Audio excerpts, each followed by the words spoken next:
5, 4, 3, 2, 1, go!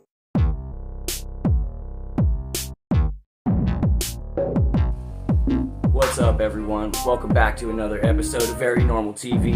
I'm your host, Paranormal One. Today we're going to be investigating a thing called sonic warfare and V2K, voice-to-skull technology. This is going to get interesting, folks, so buckle up. The spaceship's taking off. Let's dive in.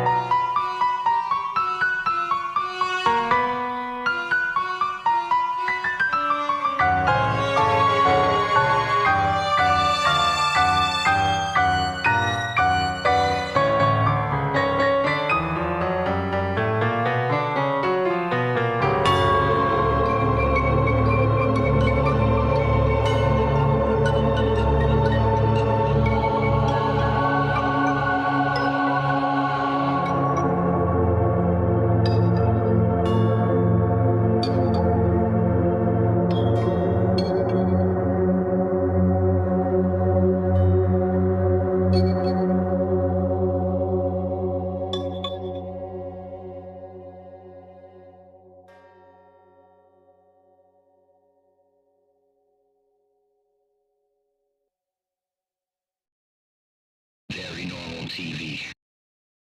Sound is everywhere. It surrounds us in our daily lives. And most of the time, we barely notice it. But what if I told you it could be weaponized, used to harm, control, and even incapacitate people without them ever even seeing it coming? Well, that's sonic warfare. It's the dark side of acoustics, where frequencies and vibrations become tools of destruction.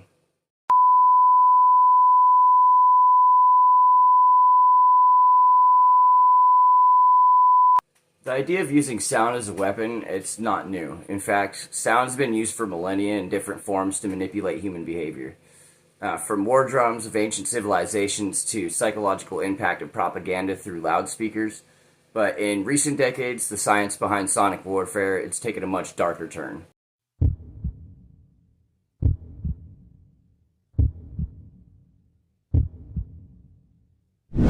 So today, we're going to dive into how sound is being used in modern conflicts. We're also going to explore the mysterious sonic attacks that have left diplomats and civilians alike in fear.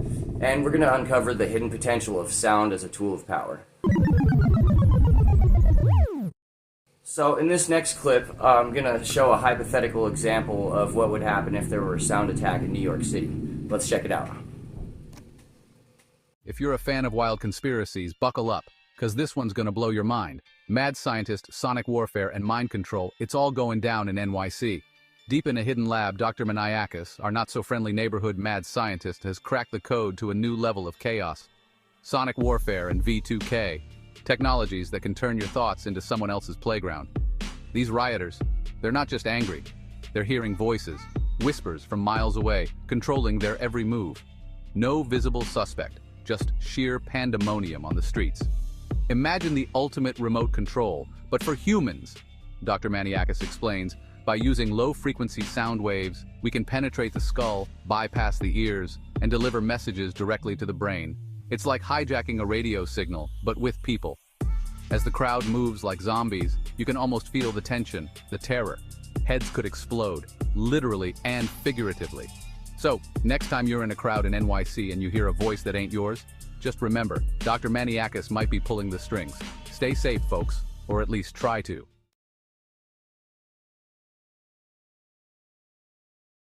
Let's go ahead and start with one of the most infamous examples of modern sonic warfare, the Havana Syndrome. Now, in late 2016, U.S. and Canadian diplomats stationed in Havana, Cuba, began experiencing a range of symptoms: dizziness, headaches, hearing loss, and cognitive difficulties. Now, the symptoms seems to come out of nowhere, and at first they were dismissed as stress or anxiety, but as more diplomats reported similar issues, a disturbing pattern began to emerge. Some of the diplomats reported hearing strange noises like buzzing, clicking, and grinding sounds before the onset of their symptoms, and others felt pressure in their heads or experienced vertigo, but no one could pinpoint the source. And after thorough investigations, the U.S. government suggested that the diplomats might have been the victims of a covert sonic attack using a weapon that targeted them with sound waves. Now, while the exact cause of Havana syndrome remains a mystery, the incident has sparked renewed interest in the idea that sound could be weaponized in ways we've never imagined. But how exactly does sonic warfare work? Now, that's a good question. How can sound, something we typically think of as harmless, become so dangerous? At the core of sonic warfare is the science of acoustics, the study of how sound waves travel through air, water, and other mediums. Now, sound is essentially vibration, and these vibrations can have physical effects on the human body. Infrasound, sound at frequencies below the range of human hearing, can cause discomfort, nausea, and even disorientation when it resonates with certain parts of the body. High-frequency sounds, on the other hand, can cause hearing damage or induce feelings of anxiety and fear. But here's where things start to get even more fascinating. Not only can sound be used to cause physical harm, but it can be used to control or manipulate behavior. Now think about how certain sounds evoke specific emotions, like how a sudden high-pitched noise makes you feel anxious, or how deep bass can make your heart feel like it's racing. The military and psychological operations have long explored the use of sound to influence emotions and control crowds. Now that's where the line between physical and psychological warfare begins to blur.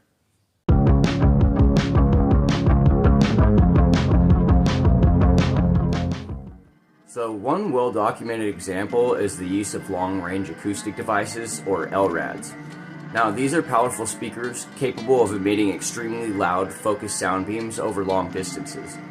LRADs have been used in military operations on ships to deter pirates and by law enforcement to disperse crowds. Now, the sound produced by an LRAD can be so intense that it causes severe pain, disorientation, and even temporary hearing loss, forcing people to flee the area.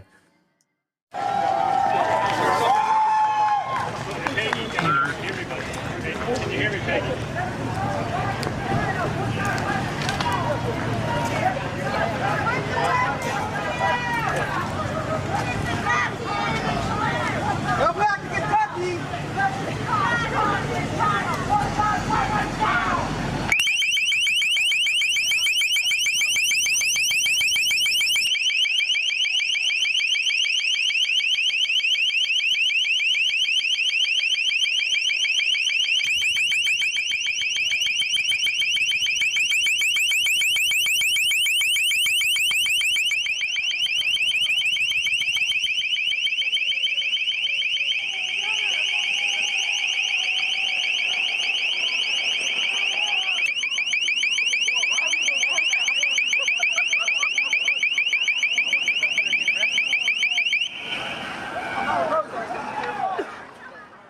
While LRODs are intended for non-lethal crowd control, the psychological effects of being bombarded by sound should not be underestimated.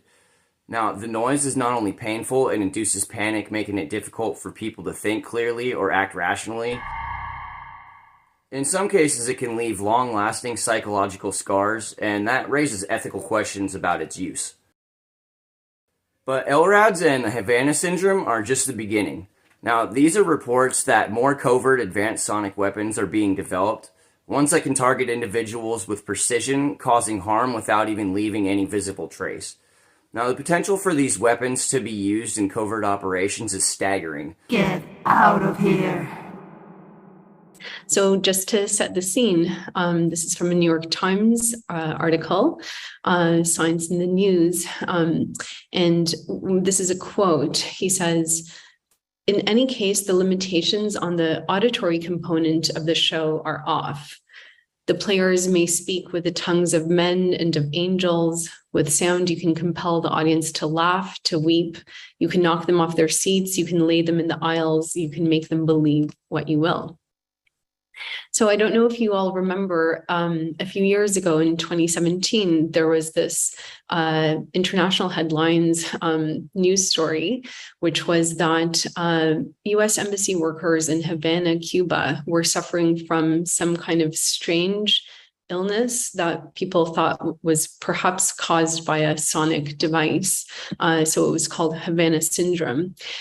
So this is a little introduction, and it's a quote from a State Department official conference on this incident. So this is from 2017, and this State Department official says that there were at least 21 U.S. Embassy employees who had been targeted in specific attacks. And they had this wide range of physical symptoms: ear complaints, hearing loss, dizziness, tinnitus, balance problems, fatigue. But there were no kind of other physical symptoms. There was no trauma to the head, but people started saying that maybe there had been kind of a concussion.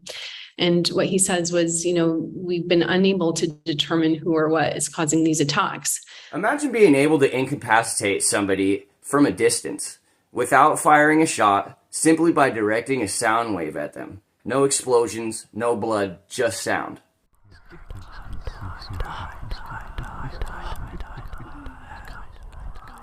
In fact, some believe that these weapons have already been deployed. In addition to the Havana syndrome, there have been reports from other embassies and diplomats around the world experiencing similar symptoms. In 2021, U.S. diplomats in Vienna reported symptoms almost identical to those in Havana, leading many to suspect that sonic attacks are part of a broader pattern. Bizarre attacks on a group of American diplomats working at the U.S. Embassy there actually may have left them with severe hearing loss. Here's what we know so far. About 5 diplomats, several with spouses, began suffering unexplained losses of hearing in the fall of last year. The symptoms were so severe the diplomats had to quit their tours early and return to the U.S. The U.S. State Department concluded that they had been attacked with an advanced sonic weapon operated outside the range of audible sound. It's also possible Russia may have been involved. In retaliation, the U.S. expelled 2 Cuban diplomats from their embassy in Washington this past May. Well, Cuba sent out a statement tonight reading, quote, "Cuba has never, nor would it ever, allow that the Cuban territory be used for any action against accredited diplomatic agents or their families, without exception. Moreover, it reiterates its willingness to cooperate." But this isn't just about diplomats. Civilians, too, are becoming targets of sonic warfare, though cases of these are often less publicized. Take the story of a community in North Carolina, for instance, where residents complained of unexplained noises, low-frequency hums that seemed to come from nowhere, causing headaches, nausea, and sleepless nights. Sounds fucking horrible.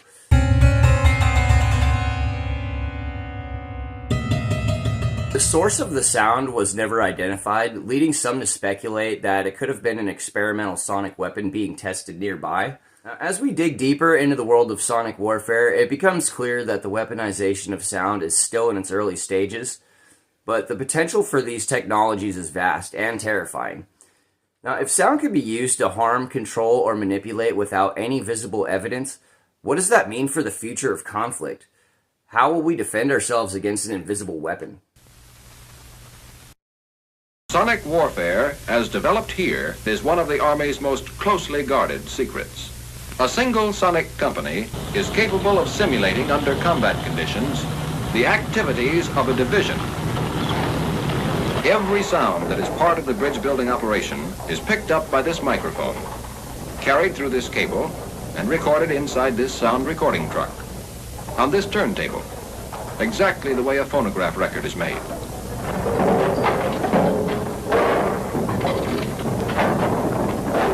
Every component part of the building operation is recorded on a separate disc. The next will be a bulldozer at work.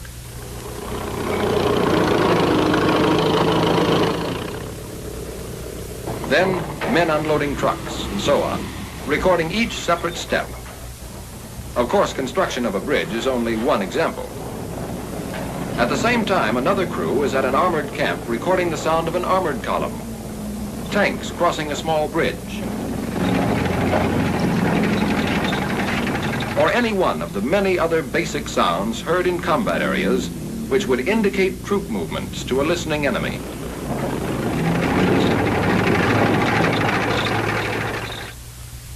All these recordings go into the basic library at the Army Experimental Station. For actual projection, the sound is re-recorded from the discs onto wire, a much more compact, easy-to-handle device than any heretofore employed. While the fidelity compares favorably with disc and film recording, these small spools hold enough wire to provide 30 minutes of sound. On turntable 1 goes a recording of trucks moving in, stopping. On turntable 2 goes a recording of pontons and other material being unloaded.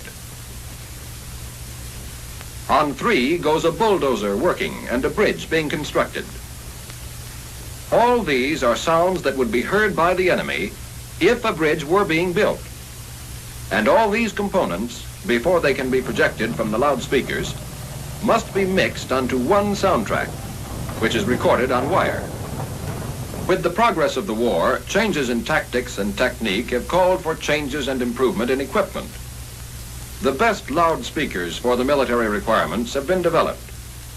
Under ideal conditions, over water, they were found capable of projecting sound for 15 miles.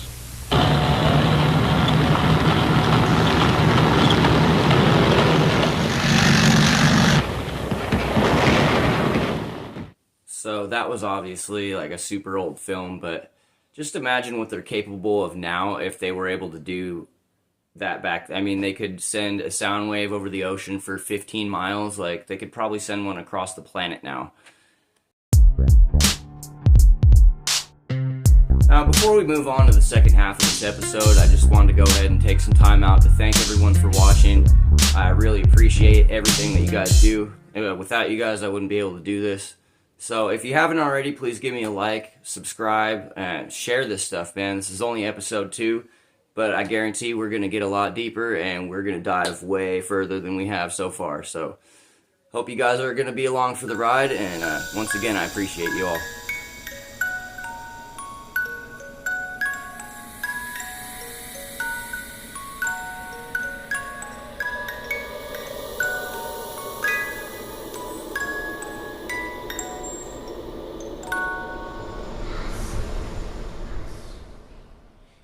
V2K stands for Voice to Skull, a technology that reportedly enables the transmission of sound or voices directly into a person's head using microwave auditory effects. It's often discussed in the context of electronic harassment or psychological warfare. Definitely sounds like some fucking psychological warfare to me. That's just nutty. I can't even believe this technology exists. But unfortunately, I do believe it because there's evidence to support that it exists. So the basic principle behind V2K involves the microwave auditory effect, where pulse microwave radiation is directed at the skull, producing a sensation of sound within the brain. This phenomenon is caused by the rapid heating of the tissue inside the head, which creates pressure waves that are perceived as sound by the brain. As a result, individuals experience hearing sounds or voices without any external noise source. I mean, what if this is the cause of schizophrenia the whole time, and we've just been thinking that these people are crazy and they're really victims? That's a horrible thought to think about, but it's a possibility. Now, although V2K is sometimes linked to conspiracy theories and claims of targeting by government agencies or unknown entities, the science behind the microwave auditory effect has been documented in legitimate scientific studies since the 1960s. However, the full extent of the use and development of this technology remains controversial, and it is mostly referenced in discussions of alleged covert government operations or directed energy weapons. So, of course, it's a conspiracy still, even though the evidence that it exists is still out there. They're just not going to tell you who's using it.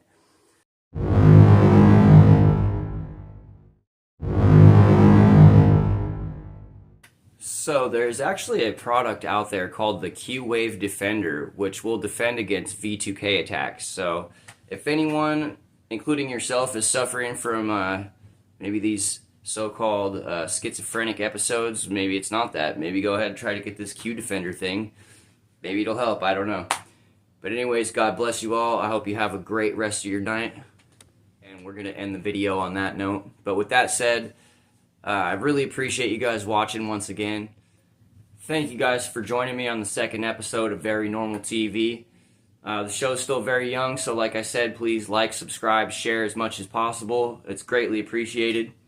And I'm your host, Paranormal One, signing out. Keep adventuring, keep looking up to the stars, and keep wondering what's going on, because somebody's got to tell the truth out there, and you know the government ain't doing it. Peace and love.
Very normal TV.